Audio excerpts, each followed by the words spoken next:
Committee will come to order. Without objection, the chair is authorized to declare a recess at any time. Good afternoon, and welcome to the first fiscal year 2026 budget hearing for the Subcommittee on Commerce, Justice, Science, and Related Agencies. I'll begin by recognizing myself for an opening statement. We want to welcome our witness, the Honorable Kash Patel, Director of the Federal Bureau of Investigation, to this subcommittee. Director Patel was sworn in as the FBI's director on February 21st, 2025. At your swearing in, you stated that there will be accountability within the FBI and outside the FBI, and we will do it through rigorous constitutional oversight. That's music to our ears. Americans gave us a clear mandate in November to restore confidence in the FBI and de-weaponize the DOJ, and they haven't minced words. We've heard from communities across the country who want to see a separation between politics and justice. After 4 long years, I'm confident that you have the ability and sheer determination to reinforce the FBI's mission of protecting the American public and upholding the Constitution. I'm looking forward to your leadership in tackling some of the most important and dangerous issues that our nation is facing. In fact, we are already starting to see progress since you were confirmed for this role earlier in this year. First and foremost, we finally have secure borders, making our communities safe again. Our borders, when unsecured, provide an express lane directly into our country for fentanyl and other illicit drugs that target our children, our schools, our families, and our neighborhoods. From a crackdown on cartel operations and trafficking to enhanced immigration enforcement, the importance of a strong and secure border cannot be understated. I want to thank you and President Trump for putting our nation's borders front and center. However, your work will never cease. Without taking a day off, your FBI must diligently prevent terrorism from striking our shores, nor can the Bureau allow espionage to overtake our institutions and our people. The constant advancements in technology and artificial intelligence are a double-edged sword, providing new opportunities for economic development in our communities, but also creating new risks for our hospitals, our banks, our educational institutions, and even putting our children in harm's way when it comes to cyber crimes. This is an important job, one of the most important in our nation. Criminals move fast and change methods regularly to evade capture. The FBI must be smarter, faster, and anticipate the underworld's next move. That's why I'm looking forward to hearing today from you about your plans to make the Bureau more effective and more efficient at fighting violent crime. This includes potentially moving agents away from Washington and into FBI field offices to better combat rampant crime. However, just last Friday, the President sent to Congress a preliminary budget that reflects a $545 million cut to the FBI. The information provided was limited in detail, so I look forward to hearing from you about this cut and, if enacted, what impact this level of funding would have on the FBI. I know with approximately $36 trillion in debt, our government must think and act differently.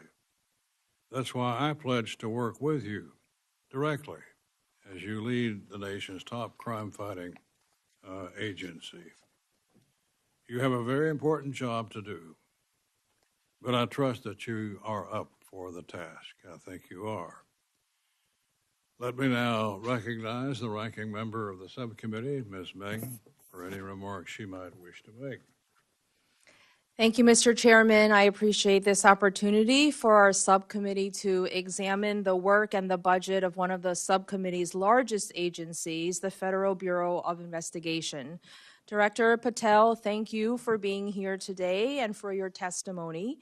As you know, the work of the FBI is of utmost importance to the safety and security of our local communities and the nation as a whole. The FBI's dedicated agents, analysts, and other professional staff perform invaluable work at the FBI's headquarters, field offices, resident agencies, overseas offices, and other critical facilities.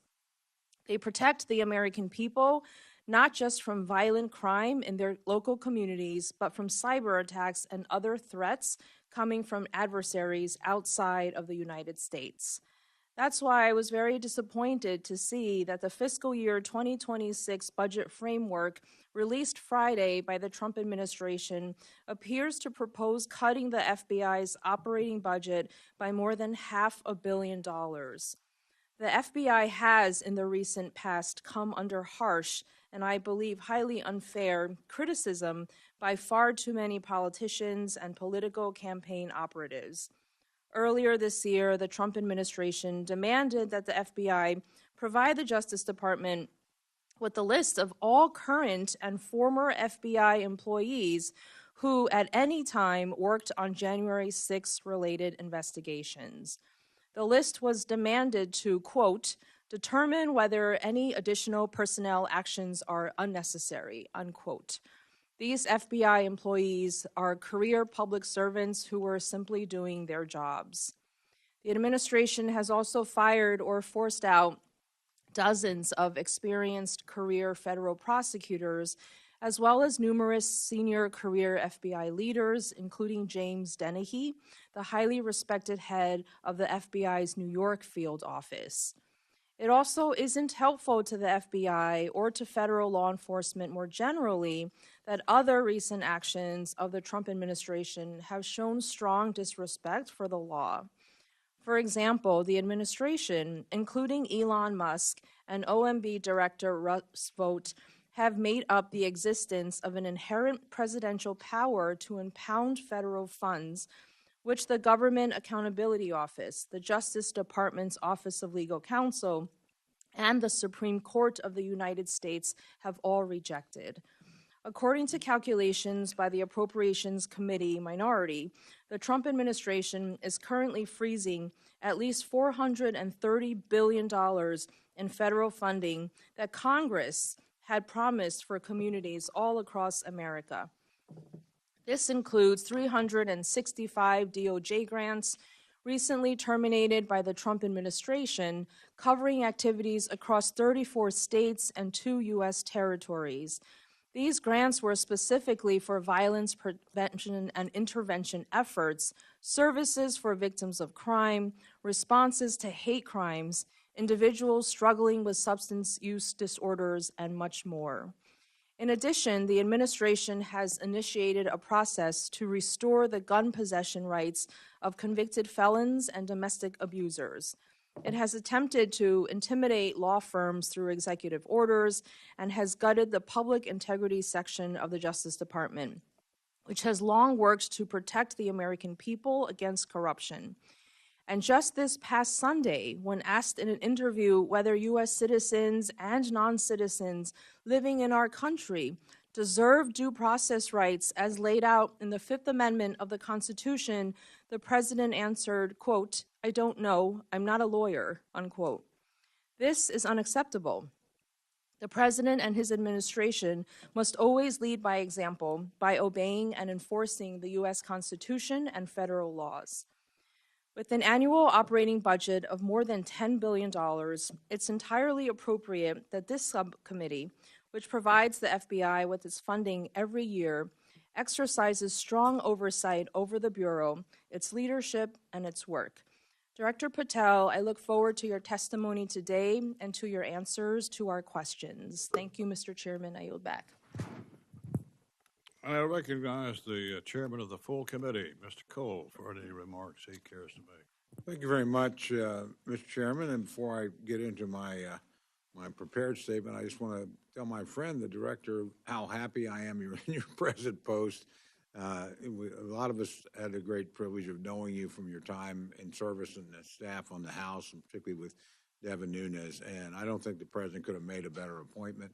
And I think you're off to a great start. And I look forward to working with you. I know you'll find, and know Chairman Rogers, but you'll find the members of this committee very anxious to work with you to make the American people safer and more secure. So just thank you for being there. Thank you for the sacrifice you went through. I know you didn't have the easiest of confirmation processes, but I think that was probably to be expected. But thanks for going through it. And thanks again for taking this responsibility, because I know you're going to discharge it with great distinction.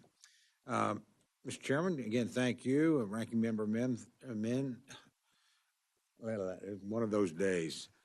Thank you very much, and it's good to be with both of you here today.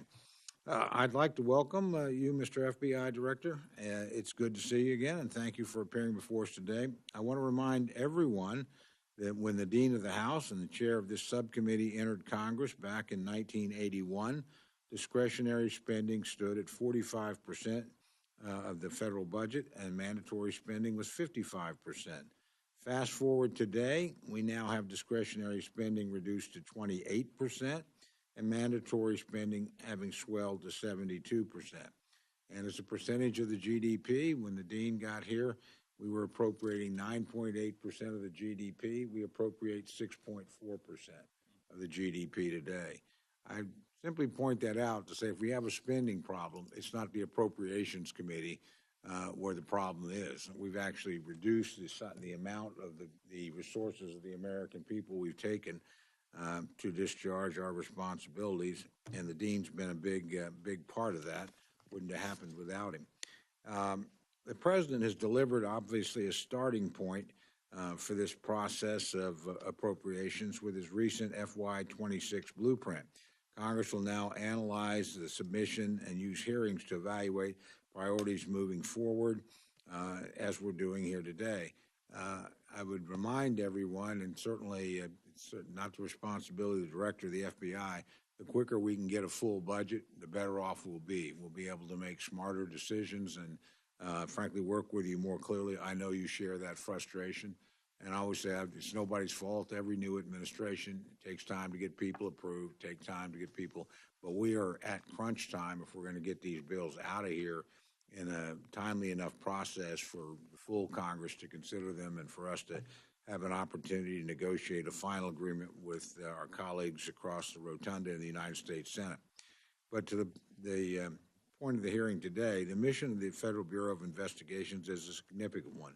Protect the American people and uphold the Constitution. Your work to secure our communities, along with preserving the integrity and trust of our top law enforcement agencies, is impactful each and every day. Importantly, the FBI has been instrumental in Operation Not Forgotten that focuses on investigations, services, and intelligence for Indian country. According to the Department of Justice, at the beginning of fiscal year 2025, the FBI's Indian Country program had approximately 4,300 open investigations, including 900 death investigations, 1,000 child abuse investigations, and more than 500 domestic violence and adult sexual abuse investigations. Director Patel, I want to thank you and the FBI for reinstating and bolstering this critically important initiative, not only for Oklahoma, but also for the entire country. As you may know, more than 4 in 5 Native American and Alaskan Native women have experienced violence in their lifetime. The murder rate is 10 times higher than the national average for women living on reservations. Initiatives like these are what make the FBI stand apart. Very important when looking at these to understand the great majority of the perpetrators are not Native Americans. They're non-Native Americans, and they're on reservations and in Indian country for a very simple reason. I always like to say, hunters know where to hunt, fishermen know where to fish, predators know where to prey. They go to places that are quite often remote, where enforcement is difficult, and where jurisdiction is sometimes complex and tangled. So again, your focus on this knotty problem and persisting problem is deeply appreciated, certainly by me, and I think members on both sides of the aisle. Our nation faces also countless threats, from terrorism and drug traffickers to cyber crimes and child exploitation. Violent criminals work to expose our weaknesses on a daily basis. The work of the FBI is unmatched, and thus Congress must effectively and efficiently appropriate funding to match these overwhelming tasks. Director Patel, I look forward again to this afternoon's conversation on these matters, as well as a thorough discussion of the budget. Thank you, Mr. Chairman. With that, I yield back.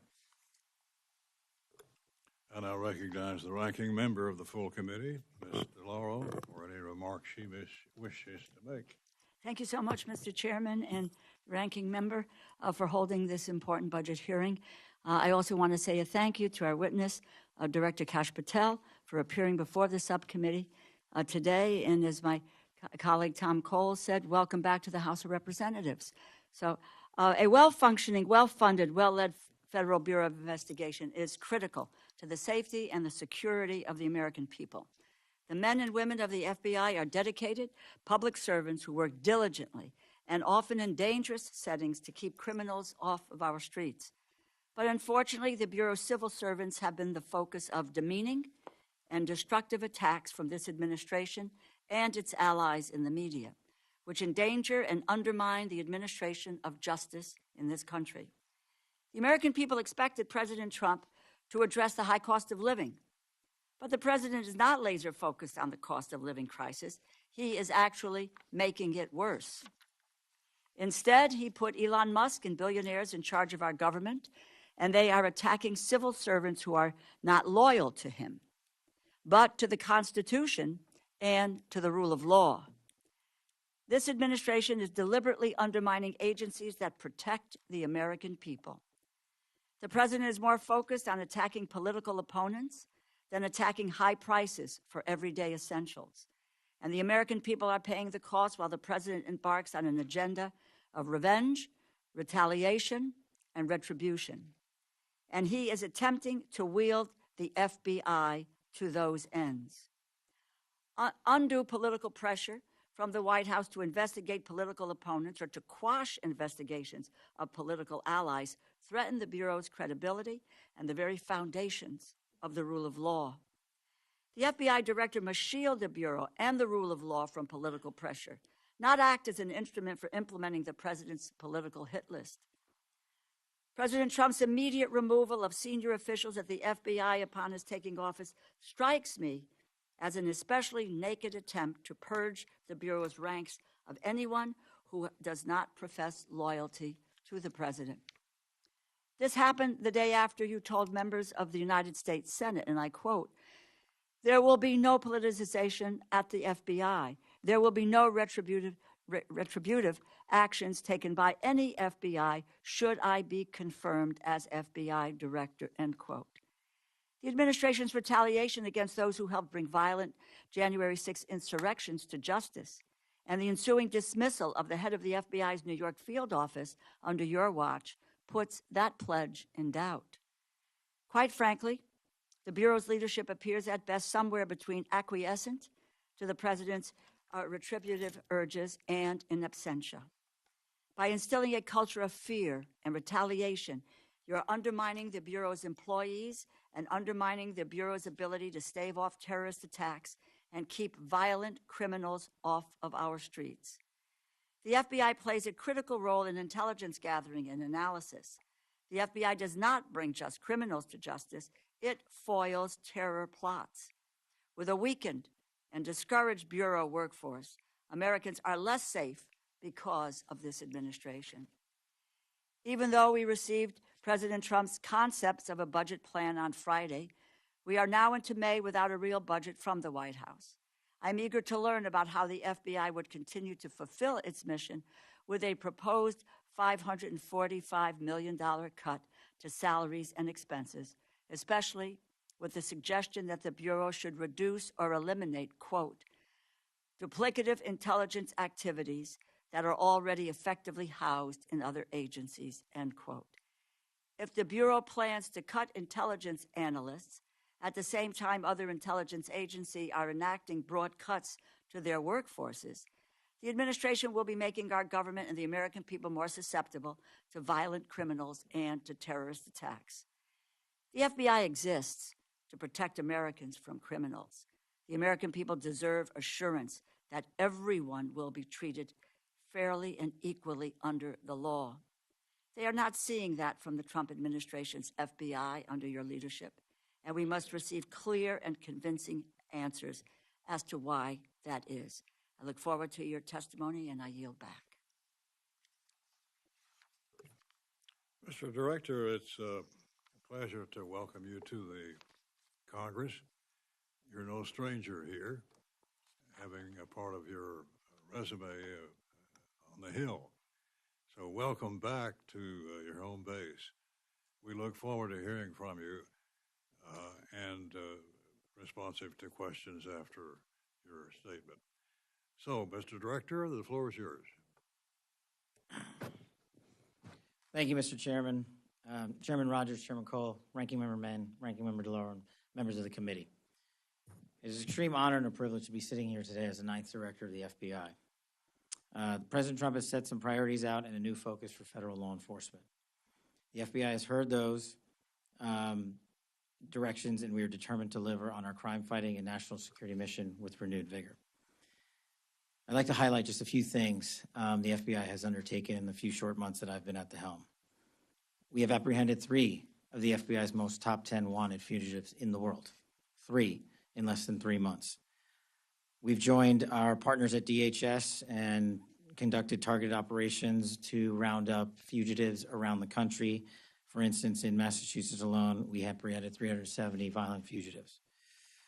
We seized, along with our partners at DHS and the Department of Defense in one operation down off the coast of Florida, 44,000 pounds of illicit narcotics. That's $500 million of pure narcotics that would have hit the streets, are now off the streets permanently. And as part of Operation Allied Corridor, we've targeted approximately 3,000 illegal aliens with ties to criminal organizations who are eligible for deportation or removal. Children.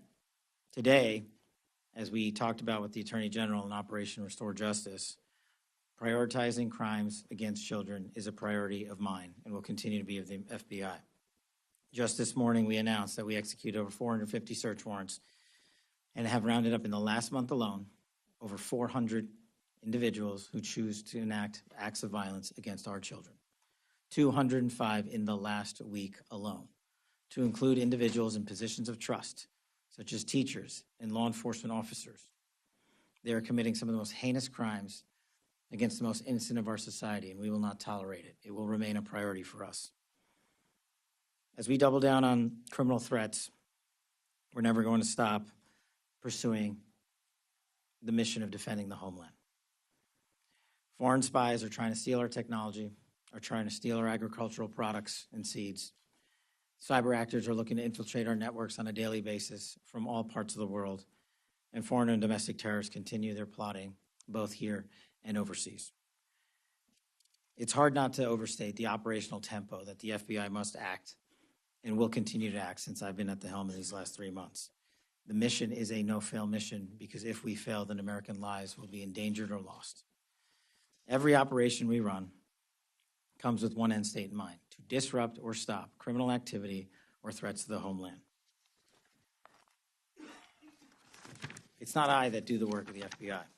It's the agents, the intel analysts, the SOS, and the support staff throughout our field offices that take it to the streets every single day. It's our linguists who translate and transcribe from dialects that most people on earth don't even know about in offices on a 24/7 basis so that our search warrants can be signed out, so that our arrest warrants can be signed and approved by judges.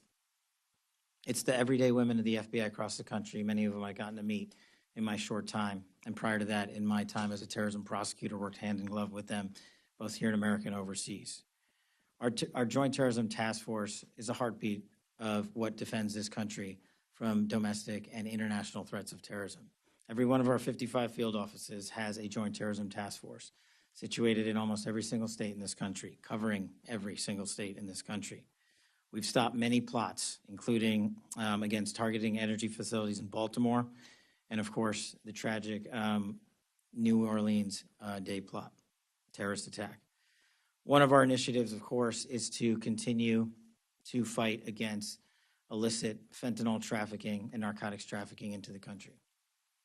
Every 7 minutes in this country, as of last year, an individual, an American citizen, is killed from a drug overdose. To that end, we have enacted, along with our partners across the interagency in the Southwest Border Intelligence Center, the Counter Cartel Coordination Center, or as what we call it, the FBI, the C4. We have flexed assets over to that area and are using it as a regional hub to countermand the narcotics coming across the southern border. It's important efforts like these that not just stop the narcotics traffickers and narco-terrorists from entering our country, but from pouring drugs in. We must work with the interagency to accomplish this goal. We will work with the interagency to accomplish this goal. It's not an FBI mission alone. We will partner with anyone and everyone willing to achieve this mission set. In one of my first actions as director, I gave my agents and intel analysts an opportunity to go out and serve in the field. And many of those individuals took that opportunity and have requested to be redeployed into the field, into every one of your states across this country. We are moving more than 1,000 positions outside of the Washington, D.C. area. And that's not the Washington field office or Hoover alone. That's what we call the NCR, the National Capital Region. Approximately 11,000-ish FBI employees of the 37,000 that are currently employed work inside the NCR. We need some of those field operatives out in the field. We need some of those intelligence analysts out in the field. We need their expertise in your states, in your counties, in your towns, because the threat to this country in 2025 is everywhere, and we cannot quarterback that mission from Washington, D.C. alone. We will remain here in Washington with the cadre we need to support the field offices, absolutely, but we need to bolden our efforts in the field. We're also, under my leadership, looking to cut waste, fraud, and abuse. We have found duplicative line item contracts already within the FBI, and we don't want to waste taxpayer dollars at the Bureau. We don't want to pay twice for something when we have been only needed to pay once. Modernizing and prioritizing the FBI is a critical component of what we need to do. Our capabilities and our infrastructure at the FBI are outdated. They have been the opposite of streamlined. An agent in our field office in El Paso does not have the same toolkit as an agent in our field offices covering the Dakotas as our agent in New York City. That's unacceptable to me. We will fix that. But building this new infrastructure is going to take not just a public effort, it's going to take a public-private partnership engagement, which we have already executed on.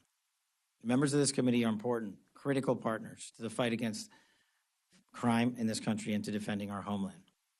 And you know better than anyone that our no-fail mission continues and can't continue without your investment and your support. I rely on your expertise. I rely on our conversations that I have with you here and offline to tell me where the problem sets are in this country, because I don't know where they all are. And then we can deploy assets to attack the growing problem sets. Our enemies are getting more and more creative by the day.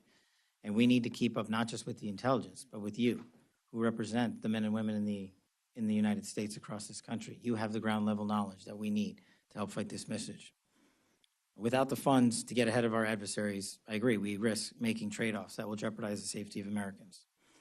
So it's my commitment to you to work with you during this appropriations process to address budgetary needs, shortfalls, and also think innovatively to make sure we fund the FBI for a future. Thank you very much. Thank you, Mr. Director. We will proceed under the 5-minute rule. And to begin with, I recognize myself.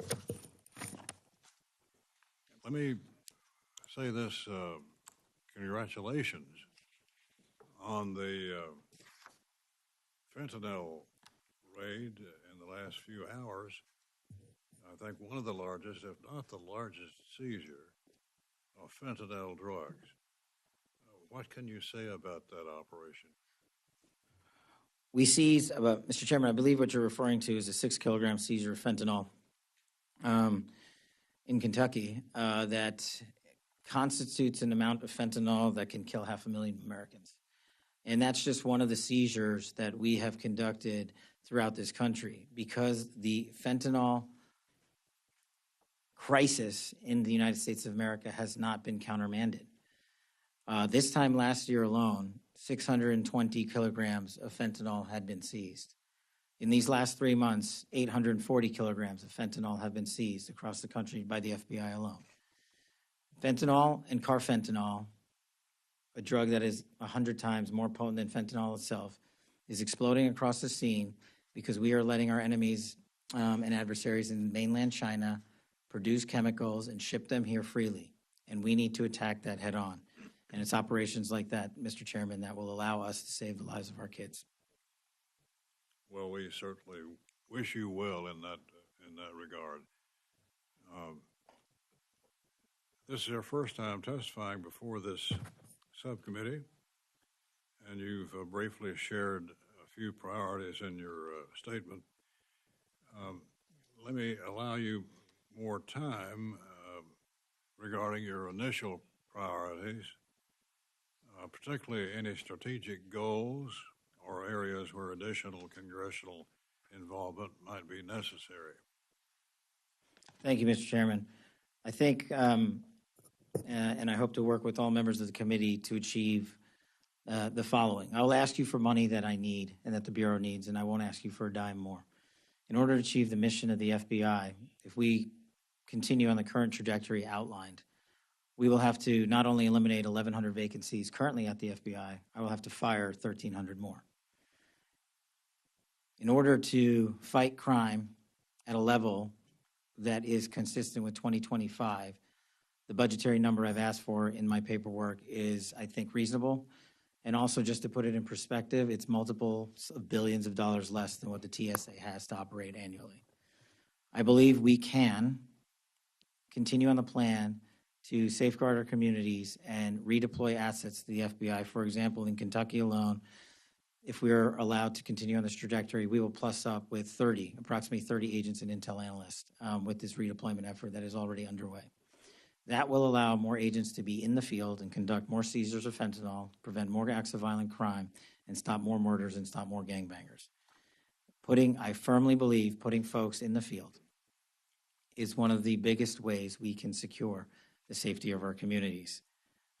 Places like Louisville have dedicated over 2,000 hours alone to assisting DHS, conducting over 100 arrests. And so it's operations like that that I can go on that we can do if we have the manpower to do it, and I believe we'll get there. In your plan to move positions from Washington, D.C. to field offices, totally in the country, how many changes will you see? Locations? Every single state gets a plus up, Mr. Chairman. We have 55 field offices, a little over 300 resident agencies covering down in some large swaths of geography like the Dakotas and Montana and Idaho region, which don't themselves have what we call a special agent in charge. But covering down on this plus up allows us not to just send agents and intel analysts to our field offices, but our resident agencies as well, which cover down on this geography to include tribal lands. I just met with the leaders of every tribal community in the country here in Washington, D.C. 2 days ago, and I told them the crimes that are happening to individuals like Emily Pike, a 14-year-old who was dismembered on a reservation in Arizona, and her mother asked me to find her arms because they only found a piece of her body. A crime like that occurs everywhere in this country, tragically, and they will not receive any less attention from this FBI because it occurred on tribal lands. But allowing a plus-up will also allow us to engage the tribal communities and the leaders that I asked for their help in letting us on and work with them because they face the same violent crime everyday Americans do. How will you judge the impact that this effort will make? I think we've already seen it, Mr. Chairman, in just the sheer amount of fentanyl alone when you look at this time last year versus this time this year. when you look at the number of arrests of violent criminals this time last year versus this year.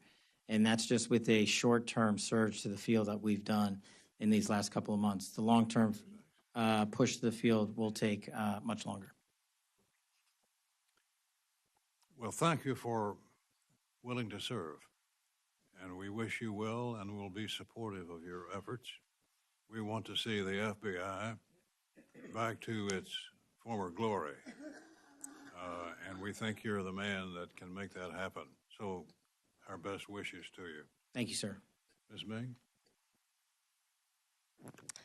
Director Patel, since 2022, the executive branch has been legally required to operate and maintain a publicly available system to which apportionments are posted. As you know, apportionments are legally required by the Anti-Deficiency Act. They are formal federal budgetary accounting documents that are legally binding on federal agency, and OMB uses them to tell agencies how and when they can spend legally appropriated funds. Beginning in March, this OMB stopped making these documents publicly accessible. You stated in your confirmation hearing before the Senate Judiciary Committee that you want to work to get public trust in the FBI back. It would seem to me that transparency and public reporting about where and how the Bureau is spending money would help in earning back public trust. As the leader of our nation's principal federal law enforcement agency, will you commit to making the FBI's account-specific apportionments publicly available? Absolutely, so long as I have the appropriate request.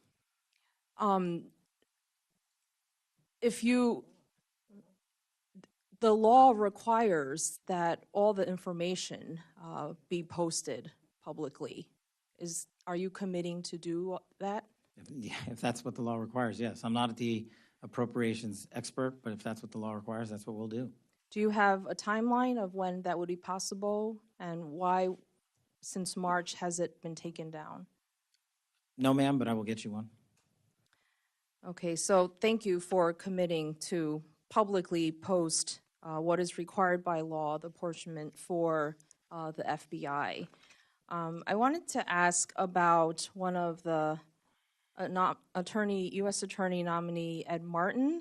As you know, the FBI conducts background checks on nominees for senior positions in the federal government. Ed Martin has been nominated by the president to serve as U.S. Attorney for the District of Columbia, one of the top prosecutor positions in the country, and he currently holds that position in an interim role. If it has come to light that Mr. Martin has praised a Nazi sympathizer named Timothy Hale Cusinelli, who was also pardoned by President Trump after being convicted as a January 6th rioter. Mr. Martin called Hale Cusinelli, quote, an extraordinary man, an extraordinary leader. He's also falsely claimed that he did not previously know that he was a Nazi sympathizer. Do you think that this is the kind of thing that the FBI should be careful to investigate as part of its background checks on nominees such as Mr. Martin? Thank you, ma'am. I'm not familiar with Mr. Martin's specific BI investigation, but I can tell you how the BIs are done for everybody at the FBI. We have careers running the entire inspection division and HRD component. That has not changed since I've been in the seat, and every BI has been held to the same standard by them, and either they pass along the information from their investigations that they cultivate, or they don't. We do not tell them what to pass on and what not to investigate. Do you know if this information and past association was part of the record? I'm not familiar with his personal background. Do you think that these types of controversial comments and interviews, association with Nazi sympathizers and anti-Semitic comments would be appropriate for inclusion in a given FBI background check? Ma'am, since his nomination is pending, it's not for me to comment on it. I don't have the BI in front of me. But in general, do you think that comments and associations like these should be part of an FBI background investigation report? That's up to the field agents, ma'am. I can't rewrite that for them. They have a way of doing these investigations that I have not inhibited or changed or altered since I got in the seat. Will you look into it and make sure that what should be included, controversial and very troublesome anti-Semitic comments and associations like that should be part of a background check? I will. Thank you. Lastly, as you know, earlier this year, the Justice Department demanded a list of all current and former FBI employees who at any time worked on January 6th investigations. According to the email from the then acting FBI director, the Justice Department will review those employees to, quote, determine whether any additional personnel actions are necessary. Director Patel, do you anticipate firing any additional FBI employees simply because they worked on January 6th related investigations? Thank you for the question. That email or memo was sent out prior to my arrival at the FBI. We have not addressed that specific email since I've arrived because the matter's in litigation in federal court. Do you anticipate firing any additional employees that may have worked in relation to the January 6th investigations? The only way you get fired from the FBI while I'm the director is if you violate the ethical guidelines or break the law. Okay. Thank you. I yield back. Judge Carter? Thank you, Mr. Chairman. Welcome, Mr. Patel. Glad to have you here, and I think you're going to do a great job in this new FBI. Given the Texas proximity to the southern border, what resources is the FBI dedicating to the counter cartel operations, fentanyl trafficking, and human smuggling network operating in coordination with foreign entities? Thank you, Mr. Carter. Thank you, Congressman. Excuse me. One of the things I mentioned during my confirmation hearing is the one thing I believe to be the underpinning of all violent crime, or at least the overwhelming majority of it in America, whether it's murders, gang violence, or sex slave trafficking, is narcotics. And narcotics, unfortunately, are pouring in not just on a border state, but every single state has become a border state. So to countermand that, we stood up the SBIC just next door in Arizona, the Southwest Border Intelligence Center. And the FBI's mandate there at the Counter Coordination Fusion Center is we have already sent dozens of agents and analysts out there to countermand the entire narcotics flow and interdiction process at the border. Specifically, when it comes to the state of Texas, sir, we will, if the appropriations process allows, augment the number of agents and analysts in the field and SOS support staff by over 85. That will cover down on every major city in Texas and allow us to cover down on the RAs in the outlying regions. So those places include Dallas, Houston, San Antonio, El Paso, but also the half a dozen plus RAs we have inside the state. Just in a hearing that I was in this morning with the United States Army, an issue came up about the cartel taking down one of our drones with one of their drones. I'm very familiar with the general policy on the border that if they're shooting at you,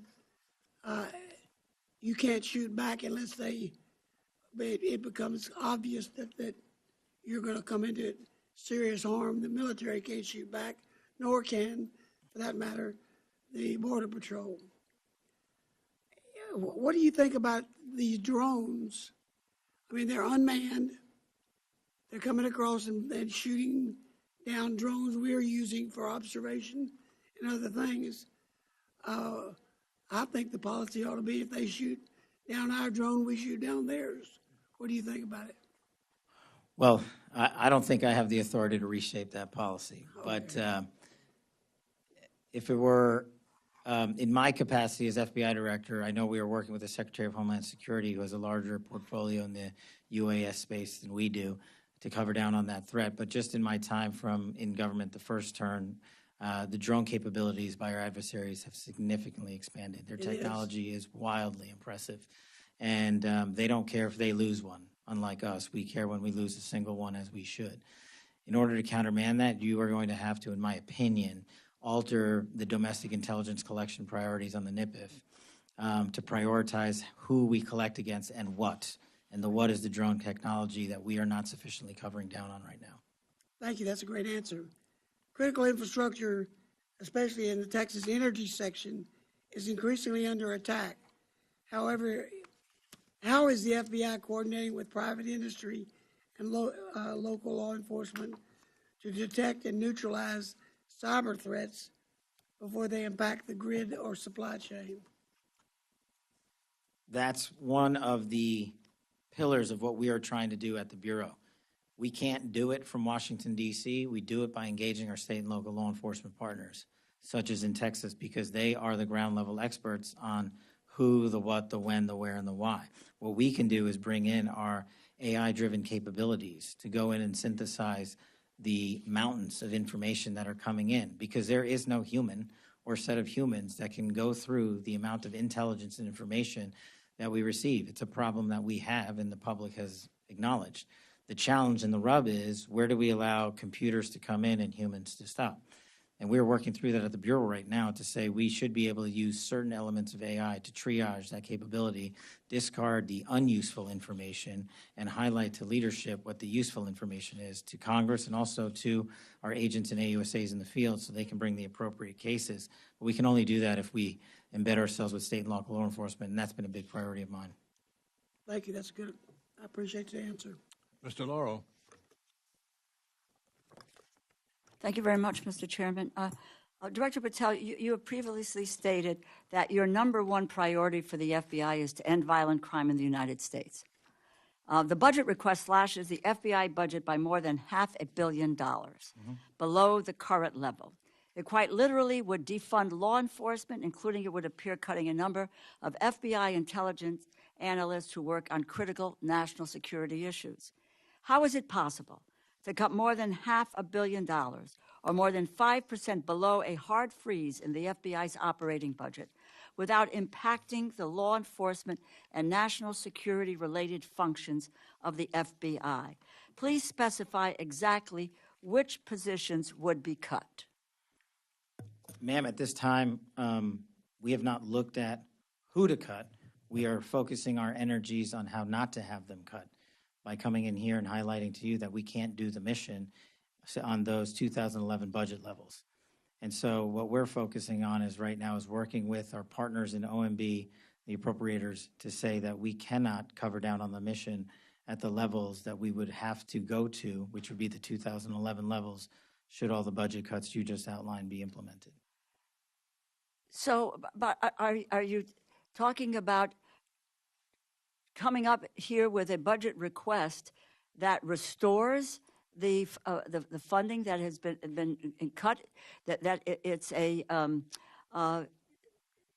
defunding law enforcement? You're talking about $500 million below the current level. How would you restructure the budget to get to what you need in order to be able to make sure that we are not defunding law enforcement and that we are not cutting the analysts that you need in order to be able to do your job and to be dealing with national security issues? I don't understand.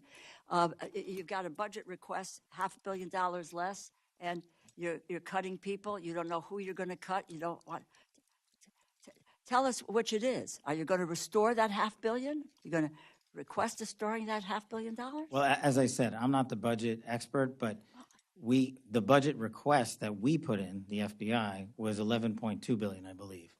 And we are working through the appropriations process and the OMB process and the skinny budget that we've received to work with y'all to help us get to a number. And I believe if we got back the number you stated, we would not have to cut more FBI. So with a $500 million cut,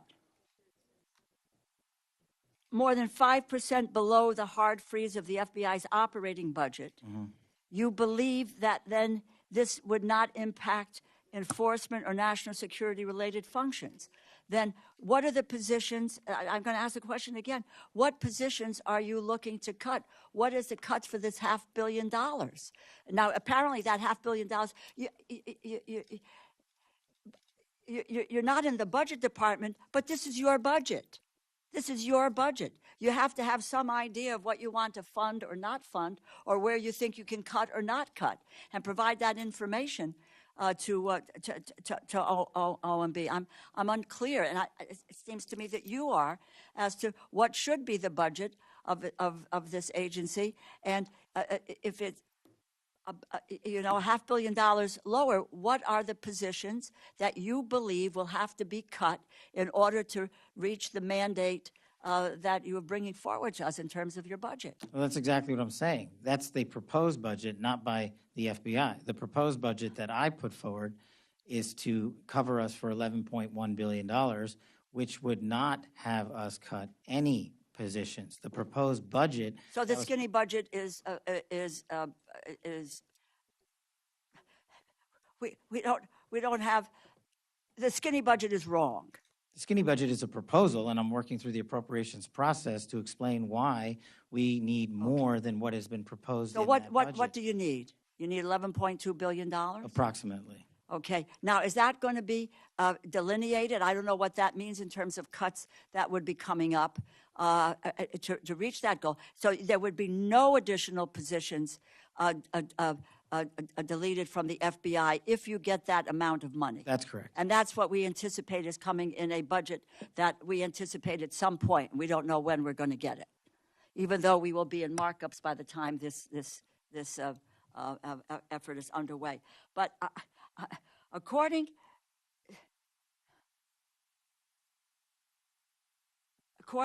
to what we have received from the FBI, there are 904 positions that are currently slated for transfer from Washington, D.C.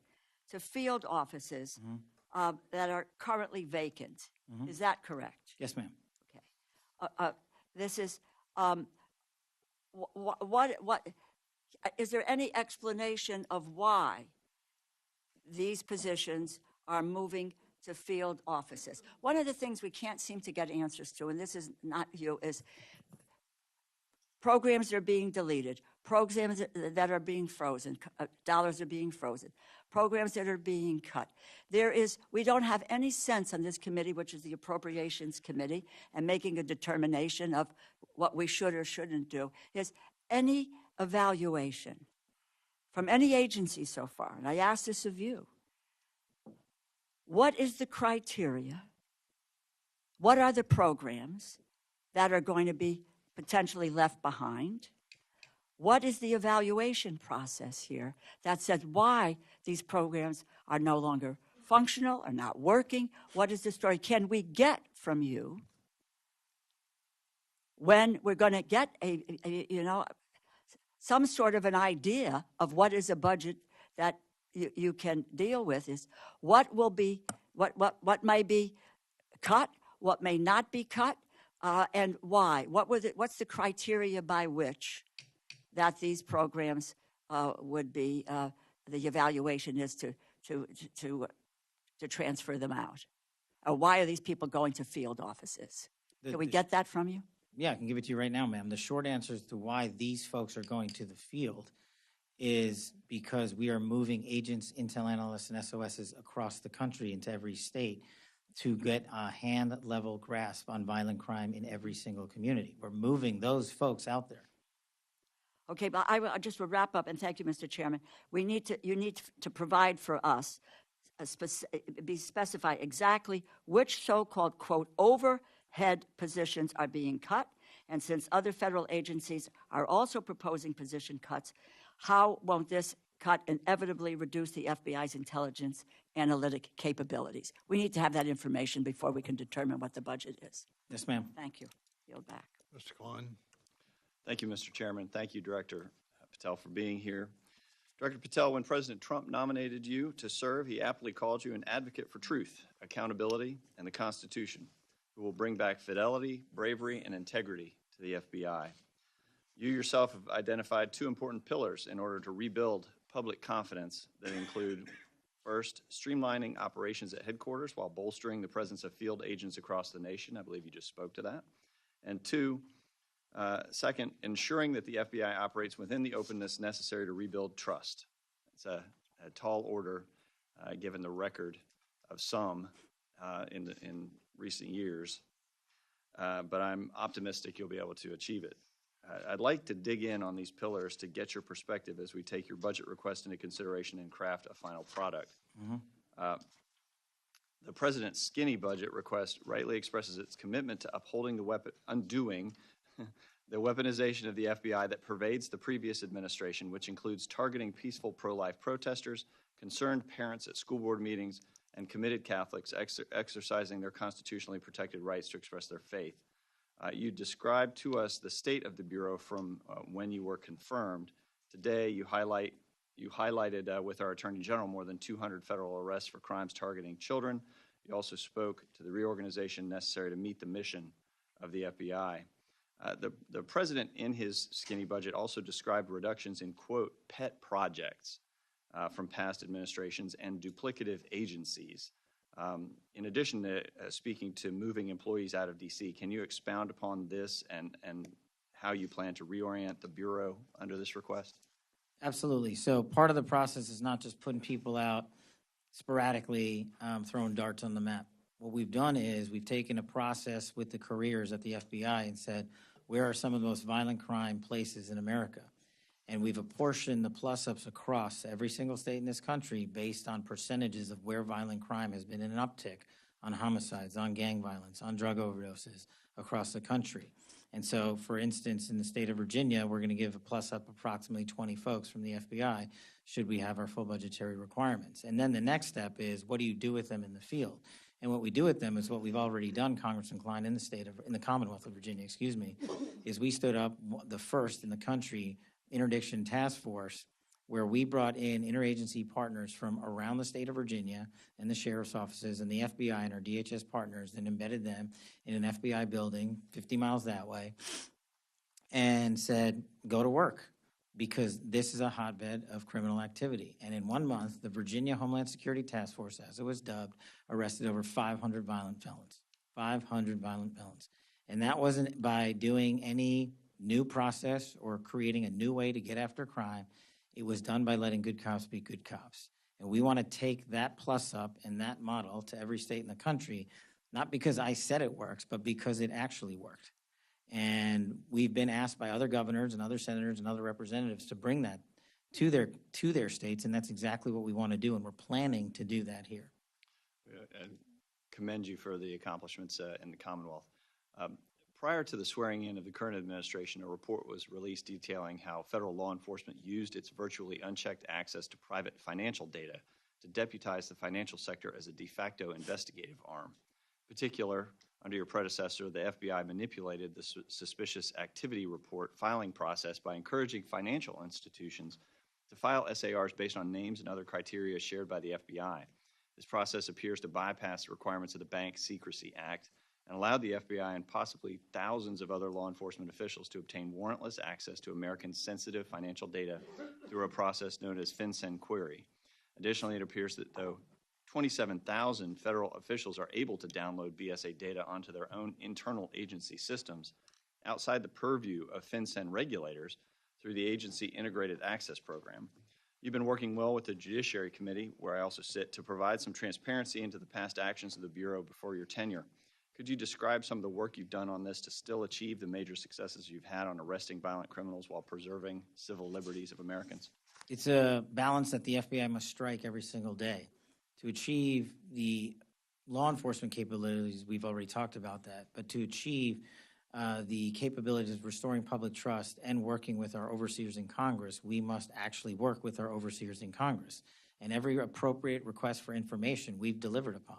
And then it is up to the men and women in Congress to say, we need you to look at X, Y, or Z. We don't think this is working. Can you change this regulation or policy?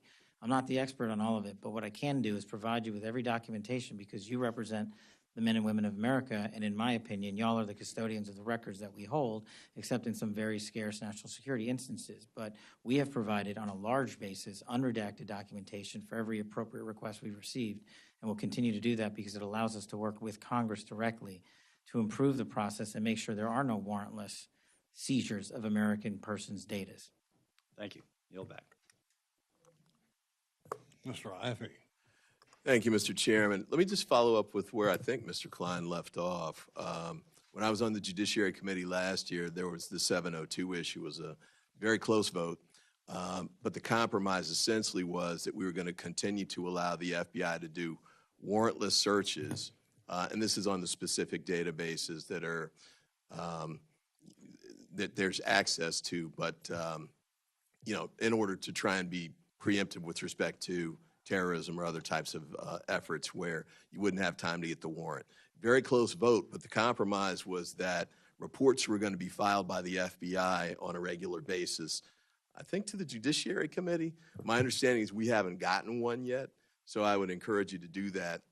And if you're not familiar with what happened during that era, I'd encourage you to take a look. It was one of the really most problematic scenarios the FBI had in the last 4 years.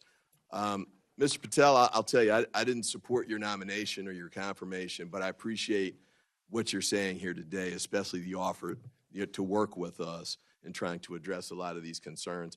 I think I appreciate what you said about your the budget issue, because if you're saying you think you need more than what the skinny budget's giving, I strongly agree. I was really concerned to see the $540 million plus cut to the FBI, and the rationale was that it was going to be, DEI school board meetings and gender ideology, and there's not $500 million worth of cuts related to that, regardless of how one might feel about whatever those issues were.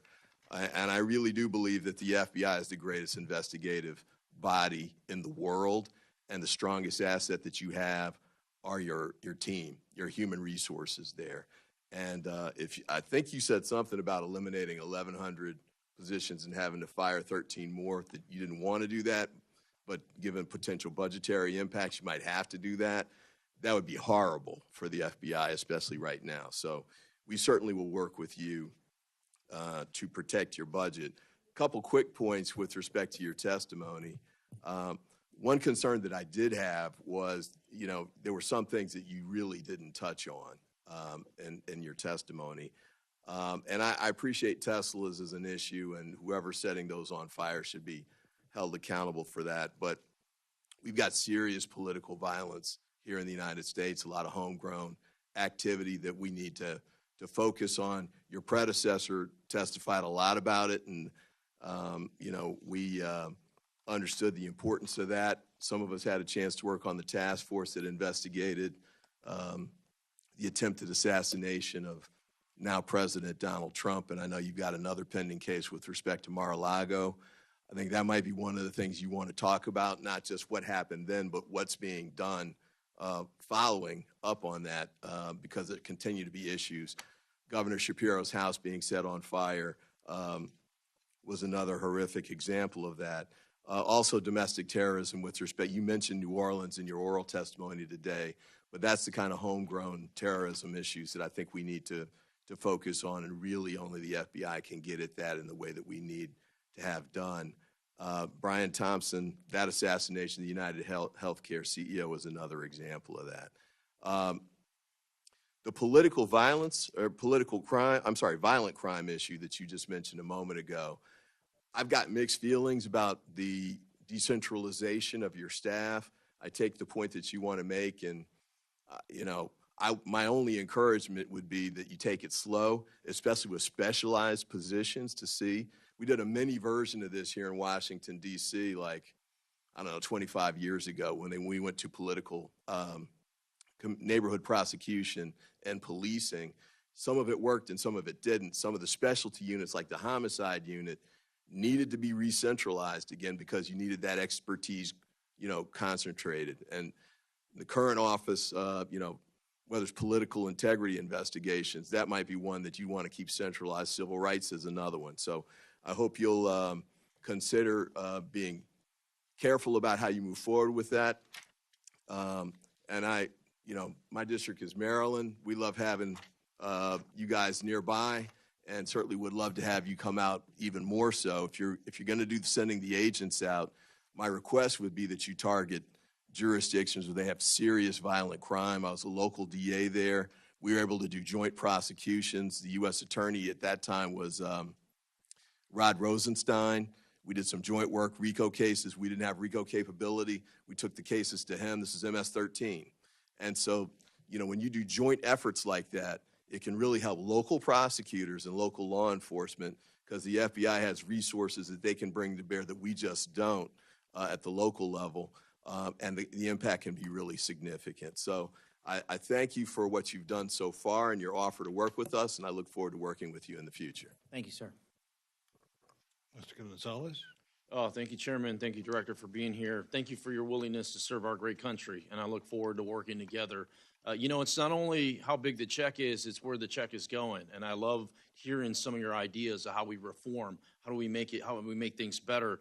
You know, I represent a district that's nearly half of the southern border, been ground zero for a lot of the chaos that is happening. You already know this, but you have some of the best field offices in this area, right? The FBI office in El Paso doing amazing work. The FBI office in San Antonio doing amazing work. FBI office in Houston doing amazing work.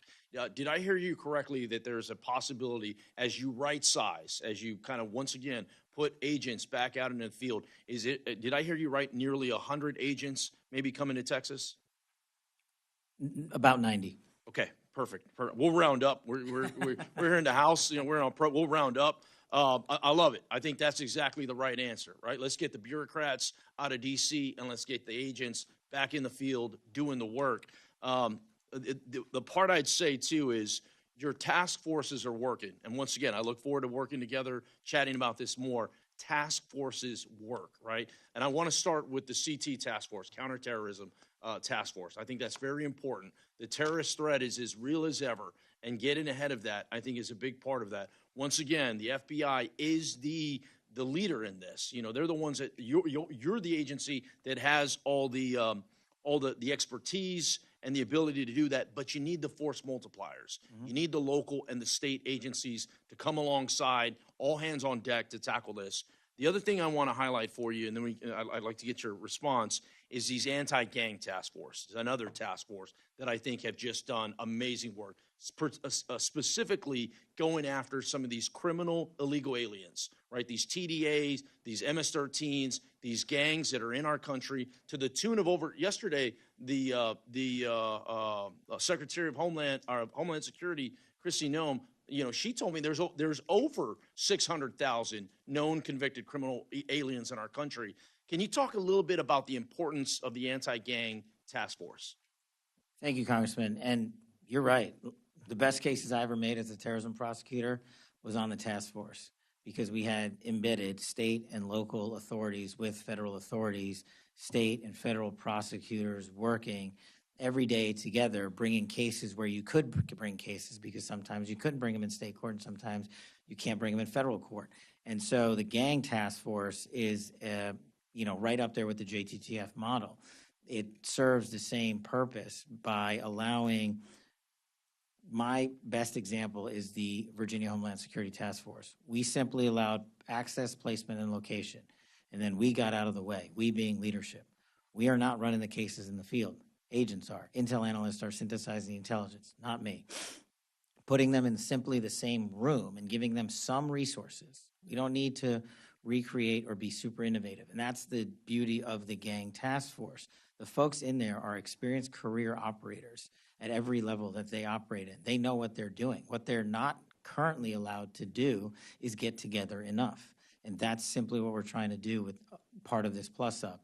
And again, and you're right, Congressman Ivey, we're not doing it overnight. It's a process that's going to take about a year if we get it right across the board because it takes time to transfer expertise, but at the same time, we're not going to gap expertise in headquarters. And just to be clear, we're not taking out the headquarters footprint. We're leaving a large footprint here still. We are just adjusting to the violent crime, and gangs are one of them. I'm spot on. I did a roundtable in San Antonio. We had FBI, we had HSI, we had ATF, we had local law enforcement, we had state law enforcement. I think that's more. We need more of that. We need to turn the volume up on that, and once again move some of the bureaucrats. The other thing, I represent a district it's larger than 30 states, right? And there's a part of my district, one of my counties produces more natural gas than anywhere else in the country. And I want to highlight something for you that has worked, and this is the Permian Basin Oil Theft Task Force. Mm-hmm. And oil theft in West Texas is a real deal, right? Especially with the border crisis that we had to deal with over the last 4 years. And I would ask that you please continue to take a look at that. That is a program, once again, without the FBI being at the core, of providing the intelligence and the expertise, it's really difficult for some of these sheriffs and, some of these local municipalities to tackle these organized crimes. So as you're working through the budget process, as you're working through what has to stick and what has to go, that Permian Basin Oil Theft Task Force is very important. I'd love to get your thoughts on it the time I have left. Well, I'm slightly biased, Congressman, because I do some of my hunting out in the Permian Basin and out in the Glass Mountains, so I'm familiar with that just by a matter of being there on the ground a lot. But it's an example of not just your district, but if you go out into Idaho and you go out into Texas or Arkansas or California even, or where have you, the localized problems that the national level can't understand or comprehend cannot be comprehended or understood by putting more people in Washington, D.C. That's what I'm trying to accomplish. These folks have the expertise and the knowledge, and if we put them in the field with your experts, then they can relay back to us, hey, did you know about this big oil problem down in West Texas? Sadly, most Americans know, but honestly, most Americans shouldn't. It's not their responsibility, it's mine.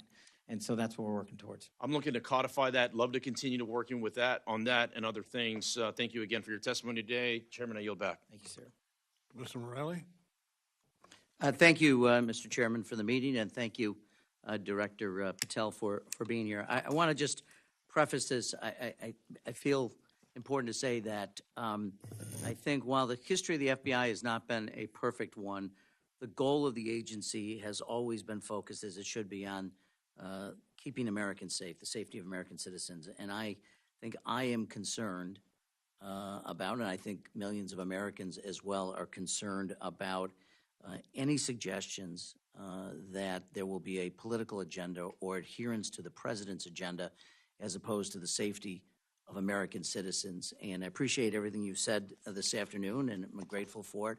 I know I've been in the business of politics for a long time. The only thing I ever care about, whether it's the military or law enforcement, that it's professional and it's nonpartisan, and that we uphold the rule of law and the Constitution of the United States. And I'm just very, very concerned about some of the things I hear from the Oval Office, not from your office necessarily, but from the Oval Office, and hope that the president recognizes that the FBI serves the American people, and it serves the rule of law, and the Constitution does not serve the president or any political agenda. And I just want to feel honor-bound to say that as a preference. So I appreciate you being here. First of all, do you believe it's your duty to uphold the Constitution of the United States?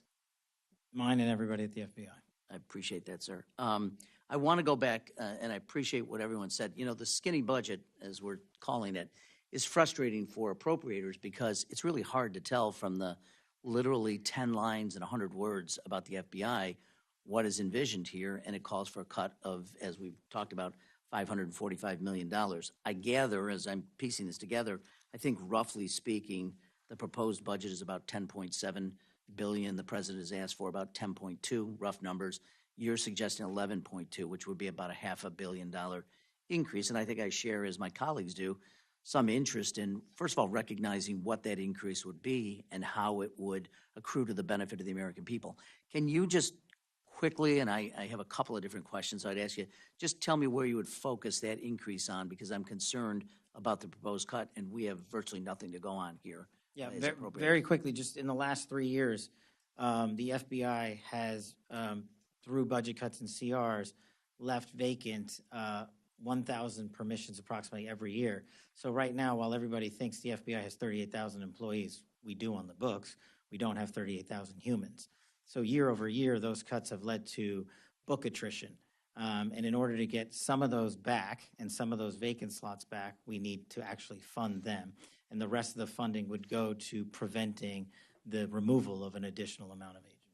Well, look, I'm sure you share our frustration. You probably didn't like the proposed budget any more than I think many of us did. So we would encourage you, as you're speaking to the president, to encourage him both to speed up the process and also to consider some of your recommendations. Earlier this week, there were reports by the Attorney General's plans to dissolve the Organized Crime Drug Enforcement Task Force by September 30th of this year. I find this deeply troubling.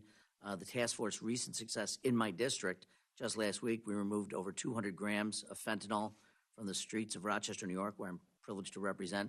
I did send earlier today a letter to the Attorney General, which I would ask unanimous consent to enter my letter into the record, but expressing my concern over the decision and reminding the Attorney General that funds appropriated by Congress for fiscal year 25 are required to be spent. And the legality of the decision aside, the FBI is an important member of that task force. I wonder if you could just share with me the importance of the work to national security and to the public, and how, if you've been consulted, and what your views are on the efforts to decommission it. I believe are you referring to OCDEF, sir?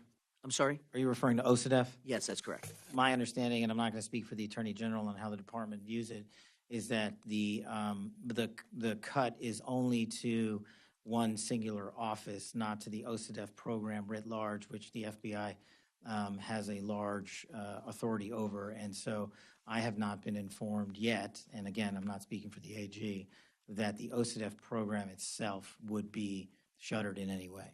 Okay, we're getting it from news reports because we're not getting it from the department. It said a DOJ budget analyst at OCDEF, I think that's how you say it, would be zeroed out in the budget. And also, and I just note parenthetically that it brought in $2 billion in proceeds. It cost $500 million to run the program. So honestly, Good ROI. yeah, this is good ROI. So I'd love to come back to you if I could, or have further conversations with your office about it, because I would like to see it continue. I think it does amazing work and is well worth the investment that we make. So again, thank you for being here, sir. No problem, sir.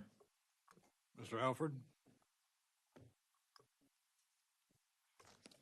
Thank you, Mr. Chair. Appreciate that. Director Patel, good to see you again. Thank you for being here. How many employees currently work for the FBI? It's approximately 35,000-ish. About 13,000 special agents, When we're full up, we're not quite. 3,000 intelligence analysts, Yes, sir. 19,000 professional support staff. Yes, sir. Is that about right? Mhm. You say that you have eliminated 11,000 employees. Is that correct? No? No, sir. I think How many people have been let go from the FBI? I don't believe I fired anybody. No one has been, but you could be firing up to how many? Well, I could if I would be forced to remove an additional 1,300 employees if we go along with the budget that's out right now. So that's where the $545 million in cuts would come from.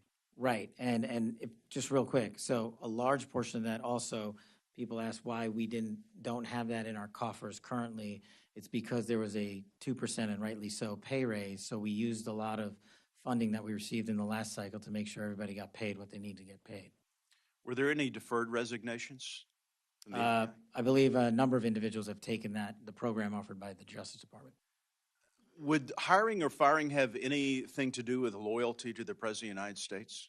No, Would retribution have anything to do with any hiring or firing decisions? none whatsoever, sir. Would retaliation have anything to do with any hiring or firing positions? No, sir. The fentanyl crisis is very real. I had a friend who's lost 2 sons in the last 3 years to fentanyl poisoning.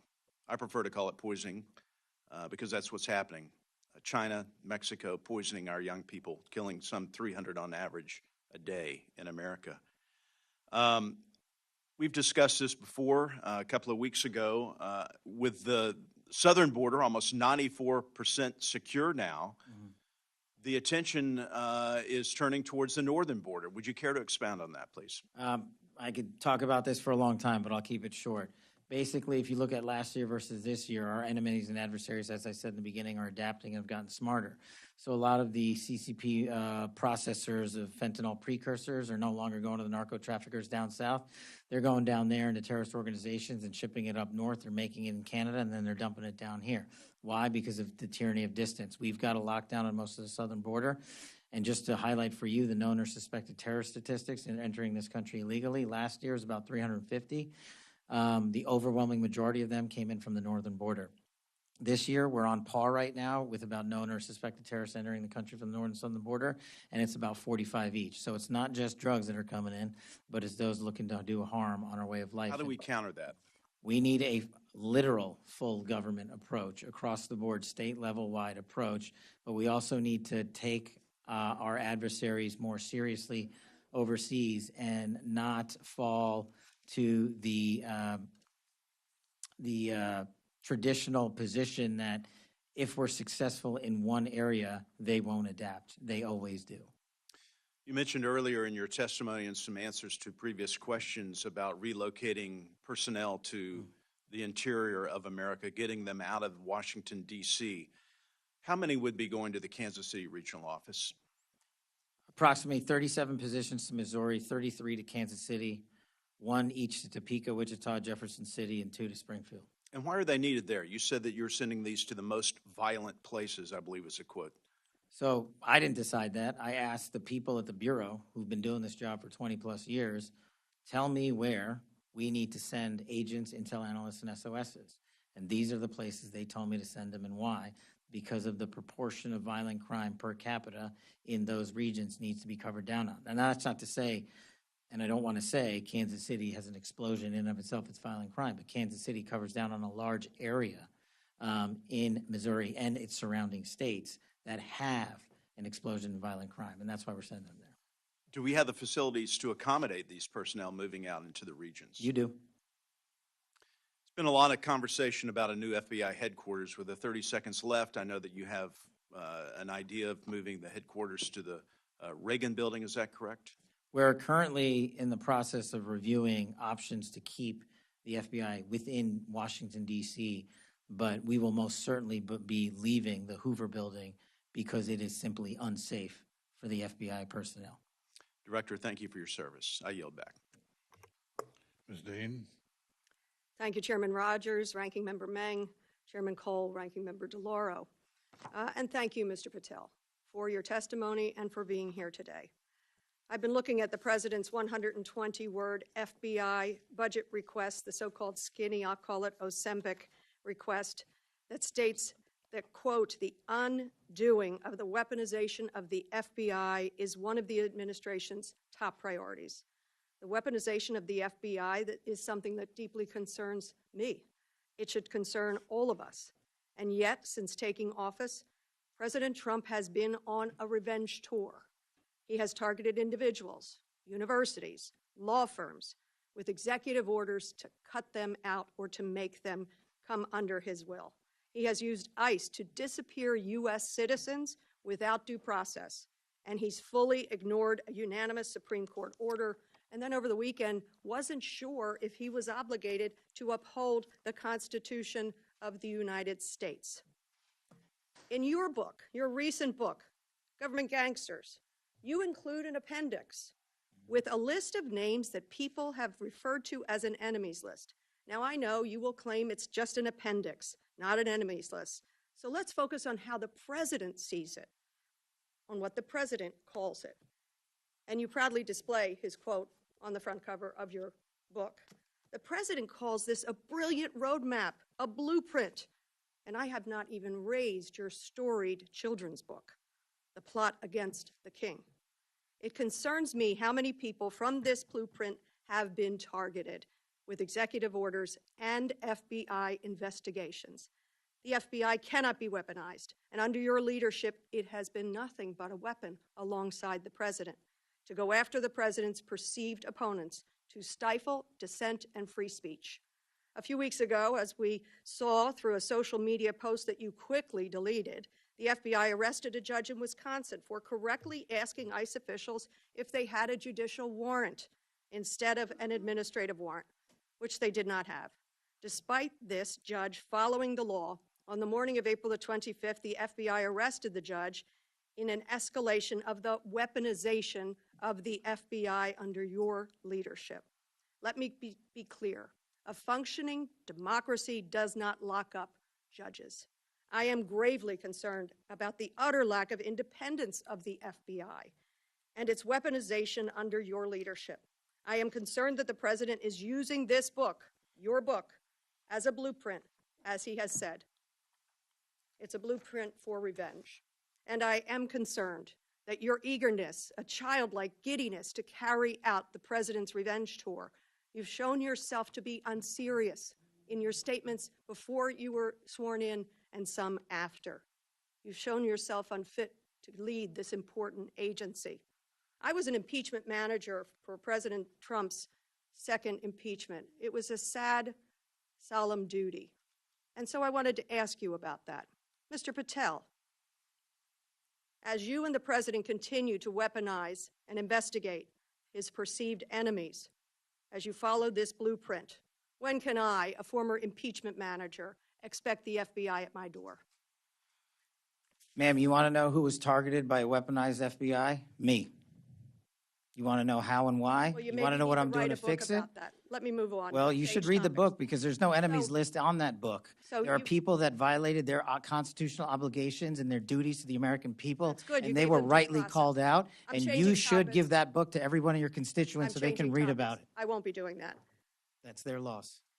During your Senate confirmation hearings, you repeatedly denied having any involvement as a private citizen in the firing of FBI officials who engaged in the prosecution against January 6 insurrectionists, the violent rioters who beat and killed Capitol police officers, and whom you referred to as political prisoners. Since then, multiple whistleblowers have come forward, and we know that you likely committed perjury. At the same hearing, you claimed you were not familiar with Stu Peters, an anti-Semitic Holocaust denier, despite the fact that you appeared on Mr. Peters' podcast 8 separate times. 8 times. And you claimed not to recall. Mr. Patel, my second question is, should we worry more about your memory or your veracity? We should worry more about your lack of candor. You're accusing me of committing Veracity? perjury. Tell the American You didn't people how know- I broke the law and committed a felony. You did, Have the but- audacity to actually No, put the all facts right, then it- forward the answer is instead of both. lying for political banter so you can have a 20-second answer donation hit. The answer is both. I believe that the The men and answer is women of you're the failing, Excuse me, not I me. reclaim my time. Go ahead.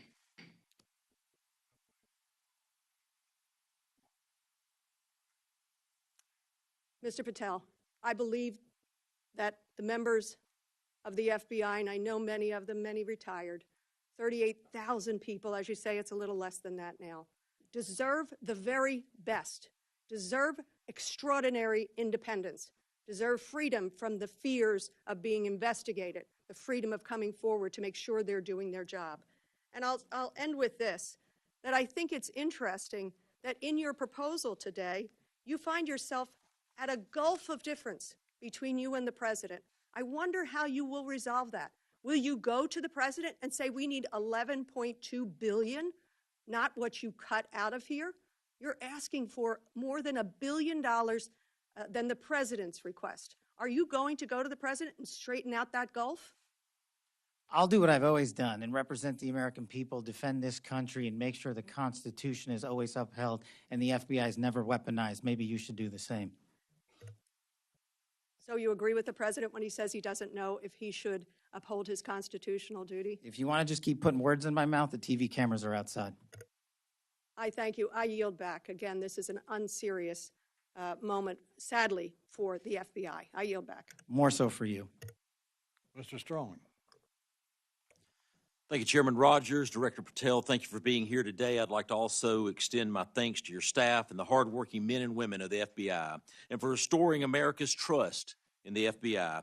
I'd like to commend your efforts to move FBI personnel into the field rather than into the Beltway, where their work can be the most impact. Let me start by shining a light on my district, Alabama's 5th Congressional District, which includes Huntsville, Alabama, and Redstone Arsenal. The FBI's presence at Redstone Arsenal dates back over 50 years to 1971. Currently, FBI Redstone seats over 2,000 personnel and includes personnel from 20 of the FBI's 30 sections. Time and again, North Alabama has answered the call to support the FBI with a second-to-none workforce, state-of-the-art facility, and plenty of room for cost-effective and responsible growth. Director Patel, a few weeks ago, you visited Redstone Arsenal in my hometown. Could you share with us what you saw while you were there and the impression the visit left with you? What I saw while I was there was the best example of what I've seen when appropriators work with the Bureau to defend the nation.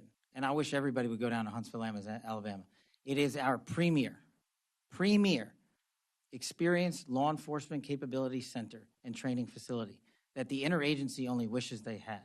What we have down there in cyber, in long-range missile defense capabilities, nested there with NASA and the Department of Defense, and further programs, including our Terrorism Explosive Device Center, which the world relies on to stop bombs from going off, and so much more is down in Huntsville, Alabama. And the reason it's there is because appropriators were brilliant enough to provide a space outside of Washington, D.C., to take a geographic footprint and save money instead of rebuilding here in Washington, to do it for half the cost in Alabama. And that's why we're moving 500 FBI employees this year to Huntsville, because the technical expertise they possess, and we do not want to remove from the FBI, is nested in Huntsville and not Washington, D.C. And in order to train the future men and women of the FBI, the DHS, the DOD, and every other intelligence agency we have, they're already asking us, when do we get to go to Redstone? So I encourage everyone to go down there. Director Patel, I applaud your commitment to making America safe again and returning the FBI to its core mission. We must continue to get our dedicated FBI agents back into the field and out of the beltway to protect America. This is there's no better place to achieve this than Redstone Arsenal in Huntsville, Alabama. Huntsville provides the most cost-effective location, distinct partnership opportunities, a high quality of life for personnel, and a remarkable talent pool. Director Patel, could you expand on the plans for moving personnel and programs to Huntsville, as it's often called FBI HQ2? What are the timelines for executing this, and do you have the necessary resources to execute this move? Taking those in reverse order, the short answer is no. So we've got the North Campus and the South Campus down there. North Campus largely constructed and filled. The South Campus has been, the land has been leveled and the plots have been mapped out. And in order to fill it, and in order to build buildings 3 and 4 and 5, as we call them, and the new training facilities that we and the appropriators have already looked into and approved, we're going to need another $160 million to accomplish that. And once those buildings are built in the next 3 years, we will move another 13, maybe it's 1,400 employees down to Huntsville, because again, we are not removing them out of Washington, D.C. to remove them. We need a place that allows their skill set to be met. And it's not in Washington, D.C., and tragically, it's not in Quantico either. I wish it were, because then we wouldn't move them. But that's what we're looking to build is for the future. It also gives us a landing platform in a more centrally located area of the country for these specialized teams to deploy out into the rest of America when something goes boom or when there's a tragic accident. So I am asking the appropriators not only for the $145-ish million to finish the build, but the $60 million for the O&M to keep the facilities up. With the great work occurring in Huntsville, I want to highlight the interagency collaboration between the FBI, ATF, DHS to address bombing incidents and the use of explosives. The FBI's Hazardous Device School, Terrorist Explosive Device Analytics Center, or TDAC, are located at Redstone. The ATF's National Center for Explosive Training and Research and the U.S. Bomb Data Center are also located in Huntsville. Likewise, DHS routinely collaborates with these partners, specifically their Office for Bombing Prevention. Director Patel, could you talk a little bit about the interagency efforts to address bombing incidents and the use of explosives? Yes, I'll try to be brief. Just like with drone technology, our adversaries, when it comes to explosive devices, their technical capabilities have exponentially increased. And in order to keep up and stay ahead and not behind of the boom, what we have to do is train. And this is another point of training for Redstone Arsenal. Everyone that's qualified as a bomb technician in the FBI and the rest of the country gets that training at Huntsville, Alabama. And that's the reason we need these schools to exist. So to stay ahead of the fight, and these explosive devices that are being engineered in people's basements in places across the world and they're being shipped here, we need to know how to shut those off before they explode, and that's what Redstone does. Thank you, sir. Mr. Chairman, I yield back. Mr. Fan. Yes, sir. Thank you, Chairman. Thank you, Director Patel. In a local situation in Maryville, Indiana, within my district, I have a high-intensity drug trafficking area, HIDA, which receives federal funding. That works with the local law enforcement. We are the crossroads of America near Chicago. The drugs that you're talking about are transported through those areas all the time. With these budget cuts, can you talk about how those HIDA and agencies will be funded? Absolutely. Thank you, sir. It's like any other successful mission set that we have at the FBI. And HIDA, I worked on as a terrorism prosecutor as myself.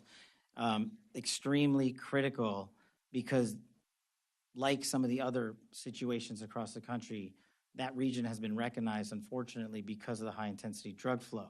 In order to countermand it, we have to keep these task forces open, up, and running, and funded. But in order to do that, we can't just flood it only with federal funds and federal personnel, committed to working with our state and local partners, because that's what makes HIDA successful. My experience in HIDA wasn't in your district, but down in the Southern District of Florida, and I can't imagine it being too different in terms of how we proceed and how to make that successful. Okay. My next question is, just recently you had a visit to the National Center for Missing and Exploited Children. Just please tell me how that cyber tip line and how that program's future looks with these $500 million cuts. We actually partner wonderfully with NCMEC, and we've committed to allowing our FBI employees to remain there no matter what. We will find a way to fill that mission set, even if, even under the most austere of budget cuts, because what they do is exceptional. If people don't know, they need to go there and see it. It's right in Arlington, Virginia. They find missing children from 5, 10, 15, 20, 30 years ago, and they provide treatment to those that have been abused. Okay. And so you have my commitment, sir, that we'll do it. I appreciate that. And according to the domestic terrorism operations sections, the internal tagging system used to track domestic terrorism investigations was eliminated, and the staff of 16 was reduced. Can you tell me that future and where you hold that program? Sir, if I may, can I get back to you on that in writing, because I'm not familiar with that off my head. Then in your written testimony, you had talked about cybersecurity. I'm going to tie two things together. The FBI agents, are they still currently at the end of every week emailing the 5 things that they've accomplished? I'm glad you raised that point, sir. We never did that. Okay. I stopped The that. FBI agents were never asked to put in their goals in which they accomplished? The reason why I say that is because I had a specific conversation at a retirement party of a chief from an agent who expressed to me that after he had chased a car down 8094 who had stabbed a family member, and he left his home and was able to prevent that individual from killing someone else because it was cross state lines, that he had to go back, and then that next day was told he had to fill out his emails of what he accomplished. That email was sent across government agencies. So it was sent to the FBI. It was sent to. So you just said it was never sent to the FBI. So was it or was it not? It was sent to the FBI. I, as the director of the FBI, said we are not. Who sent it? We are not responding to it. It came from a general account at the department. Okay, so then my next question is, that information that my FBI agent in my district sent to that agency, how is that information protected? I'm sorry, are you saying the agent responded to that email? Are you saying they did not? I told the workforce not to. But you just told me that they received the email. We did. So without this, let's just assume that they did. Where did that information go, and how is it protected? That information would have only been sent to their immediate supervisor, and every supervisor in the Bureau was told if they received any such information, it is not to be actioned in any way. So what happened with that information with the supervisors? I don't know. I'll have to get back to you on that, if any was collected, but if it was. So you said that the FBI, that a different agency sent that email. What was that agency? It came from the Department of Justice. Okay. And those emails never went back to the Department of Justice who requested it? No, sir. Okay. And you're 100% confident of that? Yes, sir. Okay. The information that the supervisors had from those agents, where did that go? That should not have been transmitted anywhere. We got on top of it fast enough where I believe, and because you thought it was wrong? I thought Why did you prevent it? Because the operational mandate that we have at the Bureau, in my opinion, prohibited the public disclosure of that information across our media. So to be perfectly clear, the Department of Justice got it wrong. I'm not speaking for the Department of Justice. As you are saying that that directive was in complete conflict of what your procedures and processes are. My procedures and processes are under the Department of Justice. I'm saying as a subordinate of the Department of Justice, that's where the email came from. I don't know where it came from on top of them. But your directive was to make sure that the Department of Justice did not get the FBI information. That no one got it. Except the supervisors. Why would they request it if they would never get it? Well, the supervisors were told to stand down. What I'm trying to say is when that email came in, we acted as fast as we could, I think the same day, to say we are not in a position to do that. Everybody hit pause till we figure out what to do. And the end result was we at the FBI are not complying with that request to publicly do so. And we told agents that if you feel the need to express that information to your supervisors, only do so on the classified system. Okay. the information that I received, that the personal conversation that I had, that agent didn't seem like he felt the need. He felt it was a directive. I thank you for your forthcoming. I look forward to working with you. The purpose of me bringing up this questioning was to make sure that that information is secure. Yes, sir. Thank you I'll very double much. check. Mr. Moore. I yield back. Thank you, Mr. Chairman, and thank you, Director Patel, for being here. One of the things I wanted to touch on, and you mentioned in your comments, and I think this is just wonderful, is that one of the metrics you're looking at as you're moving these agents out into the field is opioid-related deaths. My state of West Virginia, we have the highest per capita opioid deaths in the entire country. It's unfortunately not even close. And as you're moving these agents out of Washington and out into the field, I believe you recently toured our CGIS building there in Clarksburg, West Virginia, which I think is a great facility, which is in my district. And is that facility going to receive any additional FBI personnel? Thank you, Congressman. Yeah, touring CGIS was an incredible opportunity for me to understand what I don't think most Americans and most of the world doesn't. The reason we are able to technically relay information on a live-time basis throughout the country and throughout the world is because of the Criminal Justice Information System hubbed in West Virginia and all its subordinate capabilities. And what we want to do is expand a little bit of footprint out there because we have so much land already paid for. And so, yes, in my move to shift resources outside of Washington, D.C., I would envision going more, not just to CGIS, though. The state of West Virginia would also receive a plus-up of 8, at least, employees, should I get the budgetary requirements.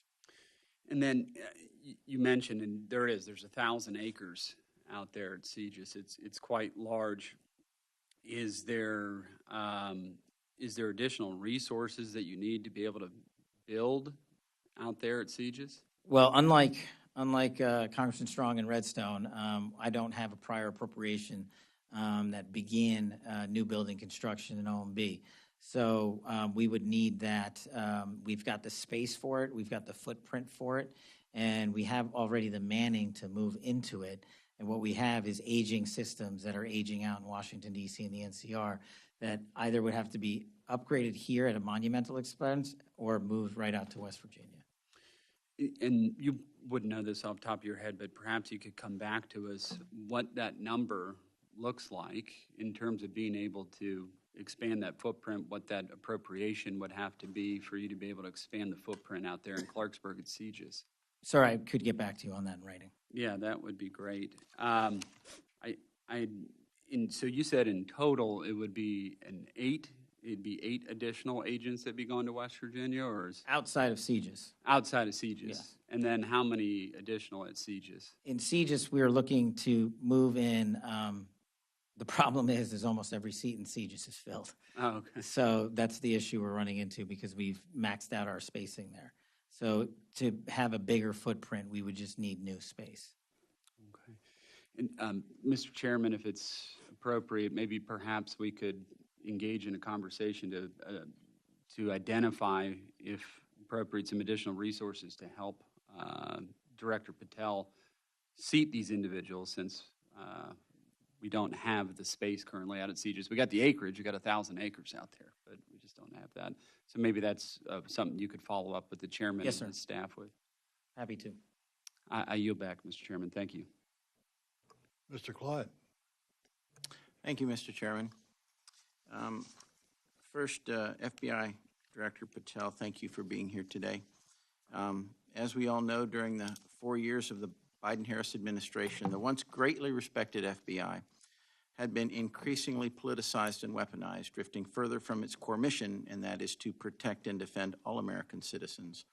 And Director Patel, I know you've been very new in the position, just a couple, 2-3 months, and you have a difficult task ahead of you. But I am very pleased and thankful for your confirmation, as I believe you are one of the best things that has happened to the FBI in at least the last decade, maybe 2 decades.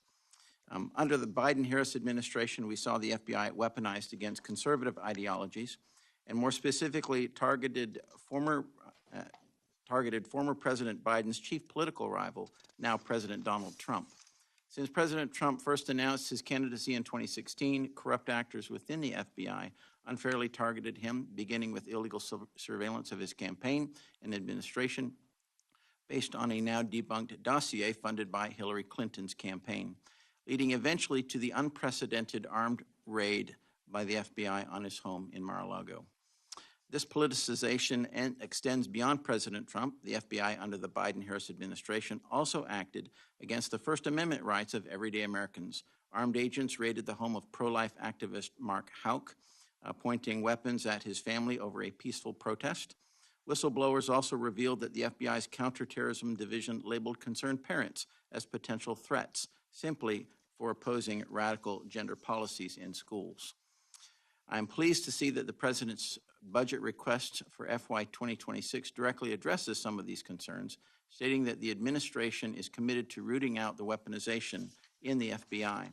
So can you outline for me the steps that the FBI or that you are taking to restore the FBI's credibility and ensure that it operates in a nonpartisan, impartial agency committed to protecting the rights and safety of all Americans? Thank you, Congressman. What we're doing is the results we're seeing in Georgia, in Atlanta, specifically, are working. And the baseline is simple. The field-level agents and intel analysts will decide what cases to open and shut based on one constitutional standard alone, a reasonable, articulable basis that meets the FBI dying requirements and the requirements of the Constitution to do so. It is a yes or a no. It is not a gray zone. It is not our job as FBI agents to make prosecutorial decisions, and we will not. We will open cases to investigate, and we will refer matters to the Department of Justice. And when you see that methodology and ethos transcend the FBI, you see what you've seen in Atlanta in the last 3 months, which is 255 violent criminal offenders arrested, 72 kilograms of fentanyl taken off the street. That's 5.5 million people dead. That's off the street. You've seen seizures of 11 kilograms of cocaine, 5,000 pounds of illicit narcotics, and that's enough lethal doses in total to wipe out half your state. If the FBI agents follow the Constitution singularly, that's what happens. And that's my standard. That's great to hear, because I appreciate that very much. Director Patel, I also want to address a recent incident that has had a lot of my colleagues on the left, not me, up in arms. 2 weeks ago, federal law enforcement officers arrested Milwaukee Circuit Court Judge Hannah Dugan on charges of obstruction of an official proceeding after evidence came to light that she shielded an illegal alien from federal agents. So does Title 18, Section 1505 of the United States Code, titled Obstruction of Proceedings Before Departments, Agencies, and Committees, prohibit individuals from obstructing or impeding the due and proper administration of the law?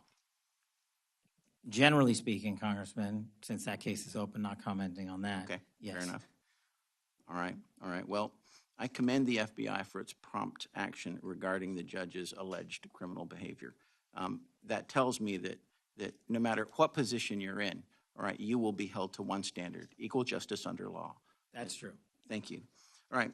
In recent years, particularly during the first Trump administration, we witnessed state and local officials openly expressing their intent to obstruct federal law, especially regarding immigration enforcements. This has contributed to the rise of so-called sanctuary cities, where local authorities have publicly stated that they will not cooperate with federal immigration enforcement efforts. So how does the FBI intend to respond when judges or other officials, elected officials, continue to take actions that hinder federal law enforcement, such as those observed in Milwaukee?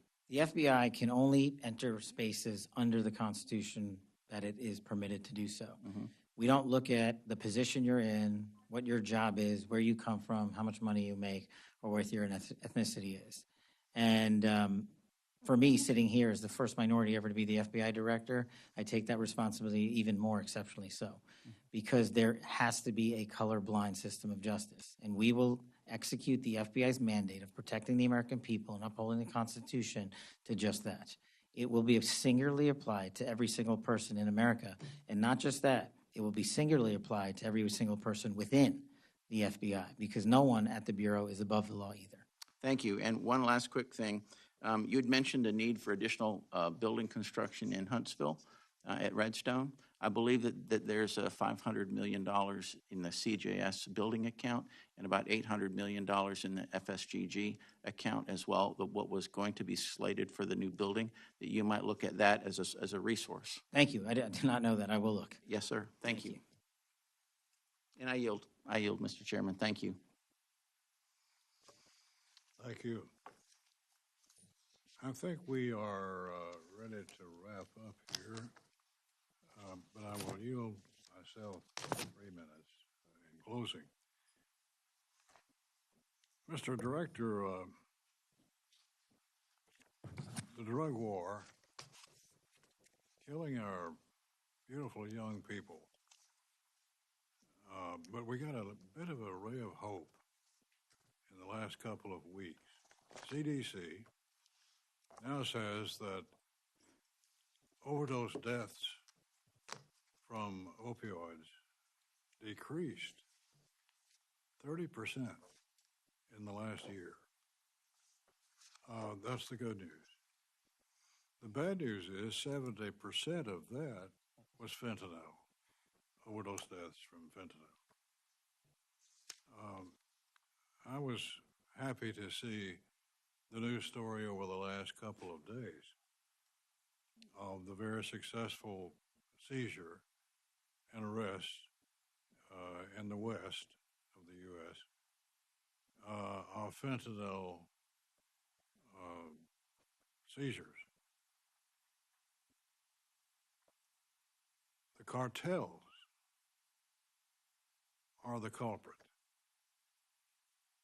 The drugs are bad, but they have to have this national, international organization in place, infiltrating every metropolitan area in the U.S. and otherwise. Cartels. Tell us what you're doing or plan to do to get at the cartels and destroy the system that's bringing these poison pills home. That's just it, Mr. Chairman. So in the first couple of months since we took over, we just 1 month ago, extradited 29 Mexican national cartel figures out of Mexico. So what we're doing is going down there to Mexico and saying, if you're going to import drugs and kill our children, you're coming here to face American justice. And that was just one trip. We've had 3 since I've been in the seat. That's part 1 of the issue, taking the fight down to the cartels in Mexico to the extent that the FBI can. We're partnering with our intel community partners and ultimately with the Department of Defense and whatever the administration decides is appropriate to take further action there. But that is still being worked out. Overseas, one of the things I'd like to highlight, and I'm glad we were able to get this in, is the fentanyl is killing our children and our youth. But no one is looking at the precursor machines and factories in mainland China. We are. We started that the day I hit the seat. And I did not accept the answer that whack-a-mole is how you do it, because if you take down 1, then another 50 get stood up. Well, we're going to take down 1 plus the 50 and the 100 after that. But what we need is an all-of-government approach to focus on the precursor shipping in mainland China. Because if you stop that and you stop the shipments going to our allied nations, such as Canada and Mexico and South America, then you stop their ability, the cartel's ability to make fentanyl. And that's my big push at the FBI on the fentanyl crisis. I wish you Godspeed. Ms. Bing, would you like to reply? Thank you, Mr. Chairman. I thank you, Director Patel, and your team for being here. I am disappointed that the chair is not allowing a second round of questioning. This is not typical, especially for an agency as large as this one. But I do thank you for being here. I thank you for your testimony. I thank you for your as previously stated willingness to uphold the Constitution, to uphold the law in restoring public trust for the agency and making sure that apportionments are accessible to the American people. And I know that you are, as you said, in the midst of this appropriations process.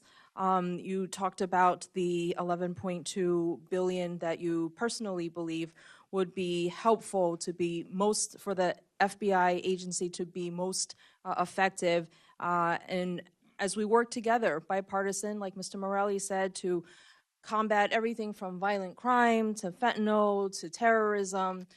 We do want to work with you, and we would love more additional information. Obviously, we won't be able to do it during this hearing, but after the hearing on how we can get to the specifics where you arrived at the $11.2 billion, we'd love to work with you. And then I do want to yield my additional time to my colleague, Ms. Dean. I thank you. Thanks to Chairman. And I thank you for being here, Mr. Patel. I want to enter into the record pages 81 and 82 of your book, which is entitled Government Gangsters. And on 81, you said that Congress should use aggressive congressional oversight to expose every single bit of filth and corruption in the FBI and DOJ.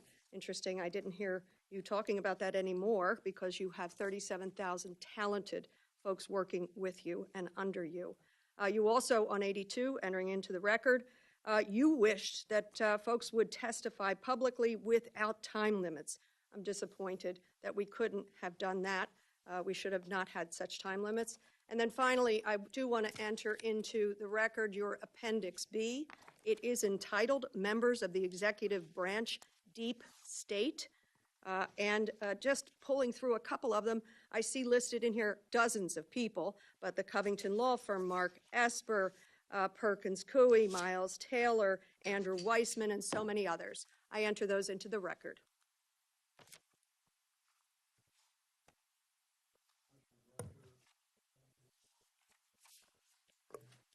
We thank you for being with us today.